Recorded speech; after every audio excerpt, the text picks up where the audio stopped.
চাইতেও বেশি সংক্রামক হয়ে উঠেছে বাংলাদেশের বিদ্রোহী বাতাস, ছড়িয়ে পড়ছে বিশ্বের বিভিন্ন দেশে।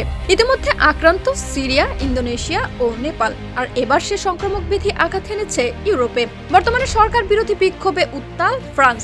রাজধানী প্যারিস থেকে শুরু করে রেনেস, নান্টেস, মন্টপেলিয়ে এবং মার্সেইল, সর্বত্রই চলছে বিক্ষোভ, সংঘর্ষ আর অগ্নিকাণ্ড। 10 সেপ্টেম্বর বুধবার ভোর থেকেই শুরু হয় ব্লক 2 অর্থাৎ সবকিছু বন্ধ করো আন্দোলন। বিক্ষোভকারীরা রাস্তায় ব্যারিকেড তোলে, সড়ক অবরোধ করে এবং অগ্নিসংযোগ করে। পুলিশের টিয়ারশেল আর বিক্ষুব্ধ তরুণদের পাল্টা প্রতিরোধে রণক্ষেত্রে পরিণত হয় প্যারিসের রাস্তাঘাট। এখন পর্যন্ত প্রায় 300 এর বেশি বিক্ষোভকারীকে গ্রেফতার করেছে পুলিশ। এমন উত্তেজনাপূর্ণ পরিস্থিতিতে দায়িত্ব নিলেন ফ্রান্সের নতুন প্রধানমন্ত্রী সেভিয়াস্তান লেকর্নু।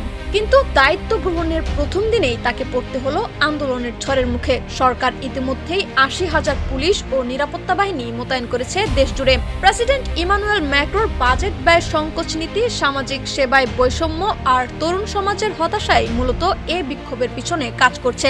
বিশ্লেষকরা বলছেন, এই আন্দোলন ফ্রান্সের তরুণদের দীর্ঘদিনের সামাজিক ও অর্থনৈতিক অসন্তুষ্টির বিস্ফোরণ। এই বিক্ষোভ শুধু জনজীবন নয়, থমকে দিয়েছে পরিবহন ব্যবস্থাও। দক্ষিণ পশ্চিমাঞ্চলের বৈদ্যুতিক লাইনের ক্ষতির কারণে বন্ধ হয়ে গেছে ট্রেন চলাচল। এমনকি রেনে একটি বাসে আগুন লাগানোর ঘটনাও ঘটেছে।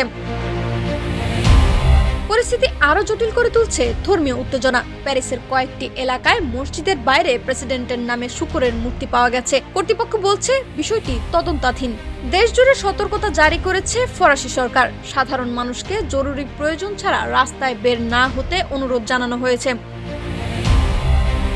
বাংলাদেশের বিপ্লবী বাতাস ছুঁয়ে গেছে ইউরোপকেও। ফ্রান্স এখন প্রশ্নের মুখে, এই তরুণ বিদ্রোহ আদৌ থামবে নাকি ছড়িয়ে পড়বে আরো দূরে?